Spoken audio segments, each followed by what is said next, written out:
देखिए, कल ही मैंने एक व्हाट्सएप यूनिवर्सिटी पे एक मैसेज देखा कि कोरोना को हराना है तो चुनाव लगा दीजिए वहाँ पर, क्योंकि जहाँ चुनाव होता है वहाँ कोरोना नहीं आता। कोरोना को लेकर हम सबको चिंता करने की ज़रूरत है। आज देश में अस्पताल, डॉक्टर और अस्पताल के साधनों को लेकर हर स्टेट में परेशानी है। कल 1 लाख से अधिक केस आए हैं। क्या हम उस पर चिंता कर रहे हैं?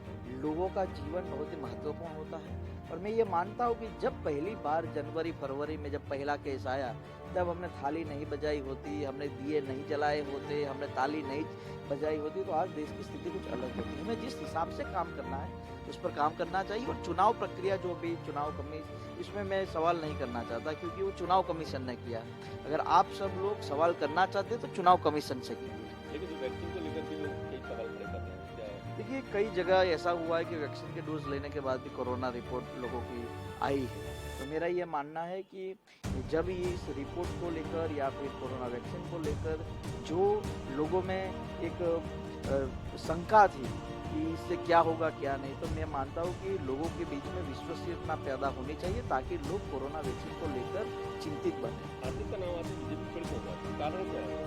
क्योंकि हर जगह हार्दिक स्वागत लिखा होता है, तो अब मैं क्या करूं, लोग मुझसे चीखते हैं। और देखिए, अगर कोई अच्छा मजबूत व्यक्ति या कोई जनता मुझसे चीरती तो मैं समझता, लेकिन बीजेपी चीट रही है तो मुझे कोई प्रॉब्लम नहीं। संजय जी भी लगातार कहते रहे कि मैं लड़ाई किसानों के लिए लड़ता हूँ।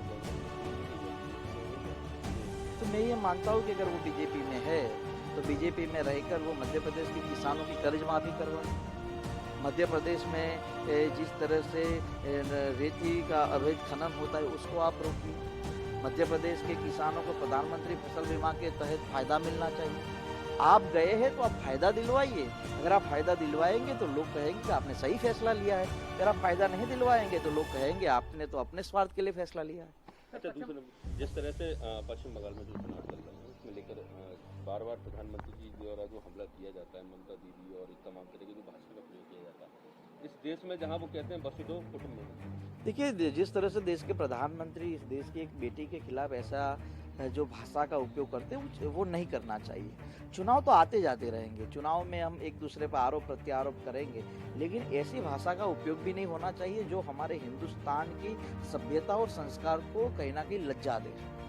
जो पश्चिम बंगाल में हो रहा है वो मेरा ये मानना है कि हिंदुस्तान के 135 करोड़ लोगों के लिए चिंता का विषय है। अच्छा, आपकी सवाल है, किसान जो आंदोलन कर रहे हैं इनकी कोई सुनवाई नहीं, किसान परेशान हो रहे हैं, बहुत ज़्यादा स्थिति खराब है, इतने दिन हो गए हैं। हिंदुस्तान के 80 करोड़ किसानों को दिल्ली जाना पड़ेगा। मध्य प्रदेश का ग्वालियर का किसान भी वहां जाएगा, गुजरात के गांधीनगर का भी किसान वहां जाएगा, हरियाणा के रोहतक से भी जाएगा और बिहार के पटना से भी जाएगा। तब जाके किसानों की सही हकीकत को लेकर सरकार चिंता में आएगी। और मैं लगातार बोलता हूँ कि आपने 3 काले कानून पास किए हैं, उसकी जगह आपने स्वामीनाथन रिपोर्ट लागू की होती तो क्या नुकसान था? देखिए, मध्य प्रदेश की स्थिति हम और आप जानते हैं कि शिवराज सिंह जी और मोदी जी के बीच में क्या लफड़े हैं, क्या उन दोनों में नहीं बनती। कई समय से जब यहाँ सरकार गिराने के मामले थे तो शिवराज सिंह को समय नहीं मिला था।